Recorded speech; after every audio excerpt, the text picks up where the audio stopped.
Hello everyone, আসসালামু আলাইকুম। Welcome back to my channel. আশা করি যে যেখানে আছেন অনেক বেশি ভালো আছেন, আর আমি ভীষণ ভালো আছি আলহামদুলিল্লাহ। আজকের এপিসোডে আমি আপনাদেরকে খুব দারুণ একটি মিষ্টি রেসিপি তৈরি করে দেখাবো।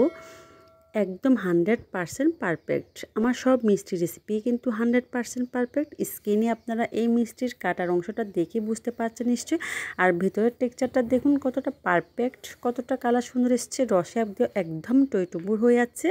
এই কালোজাম মিষ্টিগুলো বানানো এত সহজ আর এত পারফেক্ট হয়, আপনারা রেসিপি দেখলে বুঝতে পারবেন। আর আপনাদেরকে দোকান থেকে মিষ্টি কিনে খেতে হবে না। যখনই মিষ্টি খেতে ইচ্ছে করবে আমার মতো এইভাবে বাসায় নিজের হাতে বানিয়ে খেতে পারবেন এবং অন্যকেও কিন্তু খাওয়াতে পারবেন ইনশাল্লাহ। এত পারফেক্ট একটা রেসিপি শেয়ার করেছি আপনার সাথে, আশা করি আপনার ভালো লাগবে।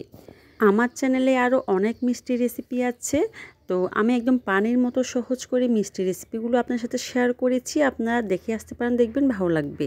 অনেক সময় অনেকের ক্ষেত্রে দেখা যায় যে মিষ্টি বানাতে গেলে মিষ্টিগুলো চুপসে যায়, ভিতরে শক্ত থেকে যায়, রস ঢোকে না। তবে আমার রেসিপিগুলো ট্রাই করবেন, দেখবেন একদম পারফেক্ট হবেন।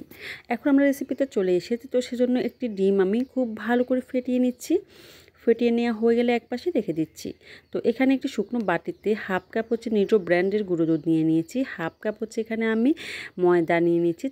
তো সেখান থেকে 1 টেবিল চামচ আমি উঠিয়ে রেখে দিচ্ছি। তো সেই 1 টেবিল চামচ পূরণ করার জন্য এখানে আমি সুজি অ্যাড করছি, এটা হচ্ছে কাঁচা সুজি। তারপর 3 চিমটি হচ্ছে আমি সোডা নিয়ে নিচ্ছি। এটা কিন্তু বেকিং পাউডার না, সোডা। সোডা দিয়ে মিষ্টিগুলো তৈরি করলে আমার কাছে মনে হয় যে অনেক বেশি পারফেক্ট হয়। অনেক ক্ষেত্রে বেকিং পাউডার ইউজ করলে দেখা যায় যে মিষ্টিগুলো অনেক বেশি ফুলে যায়, ফেটে যায়। তবে সোডা দিয়ে এইভাবে ট্রাই করবেন, দেখবেন একটা মিষ্টিও কিন্তু ফাটবে না। আমি খুব ভালো করে মিক্স করে নিচ্ছি। তারপর এখানে আমি 1 টেবিল চামচ সয়াবিন তেল অ্যাড করে দিচ্ছি। আপনারা চাইলে মেল্টেড ঘি অথবা বাটারও অ্যাড করতে পারেন, তবে সয়াবিন তেল দিয়েও কিন্তু খুব সুন্দর কিন্তু মিষ্টি বানানো যায়। তো হাত দিয়ে ঘষে ঘষে ডলে ডলে মেখে নেওয়ার পর যখন হাত দিয়ে মুট করবেন খুব সহজে দলা পেকে যাবে, তখন বুঝতে হবে যে হয়ে গেছে।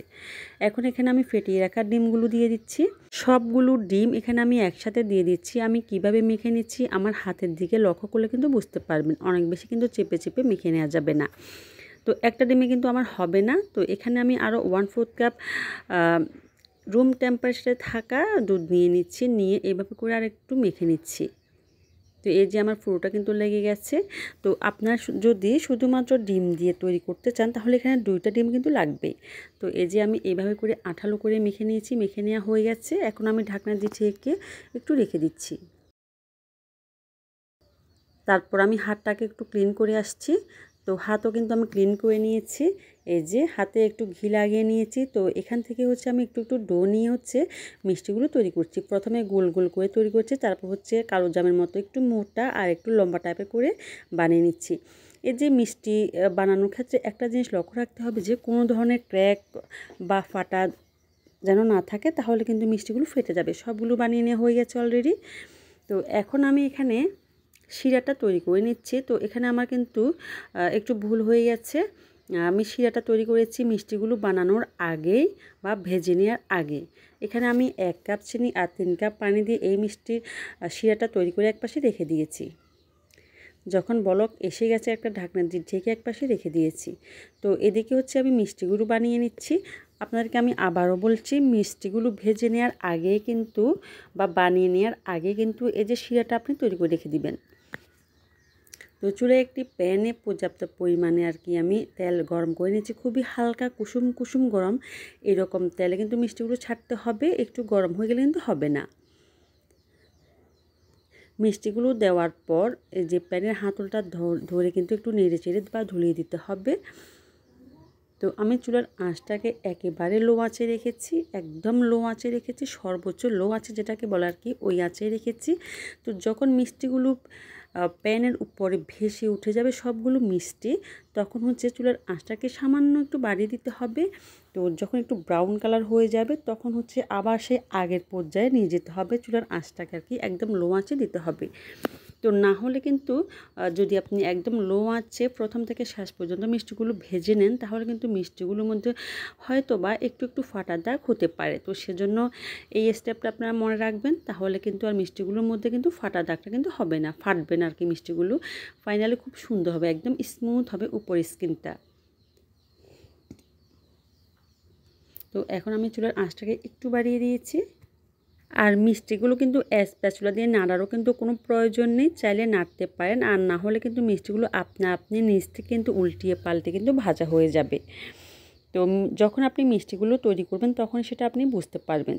তো দেখুন একটু ব্রাউন কালার হয়ে গেছে। চুলার আঁচটাকে আমি আবারও কিন্তু আগের পর্যায়ে নিয়ে নিয়েছি, একদম লো আঁচে নিয়ে আমি একদম আর কি আমার মনের মতো কালার করে ভেজে নিচ্ছি। তো দেখতে পাচ্ছেন আমার একটা মিষ্টি কিন্তু ফাটেনি, সবগুলো মিষ্টি কিন্তু খুব সুন্দর হয়েছে।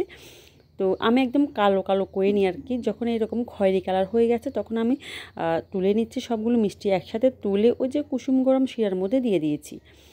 একদম গরম গরম মিষ্টি কুসুম কুসুম গরম শিরার মধ্যে দিয়ে দিতে হবে।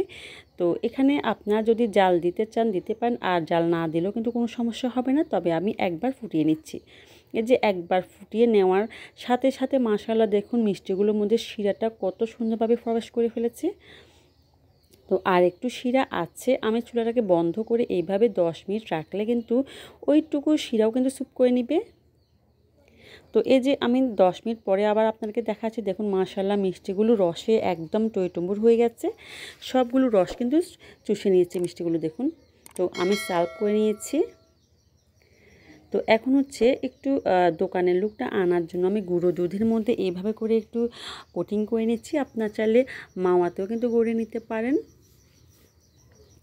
তো এইভাবে করে গুঁড়ো দুধের মধ্যে গড়িয়ে নিলে কিন্তু দেখতে অনেক বেশি কিউট লাগে আর কি। এই যে গড়িয়ে নেওয়া হয়ে গেছে মিষ্টিগুলো, মাশাআল্লাহ দেখুন ফুলে কতটা বড় বড় হয়ে গেছে, একদম রসে টইটুম্বুর হয়ে গেছে। এই মিষ্টিগুলো খেতে যে এত মজা হয় আপনারা তৈরি করলে বুঝতে পারবেন। আর আপনি যদি এভাবে মিষ্টি বানিয়ে কাউকে খাওয়ান, কেউ কিন্তু বুঝতে পারবে না যে আপনি নিজের হাতে তৈরি করেছেন।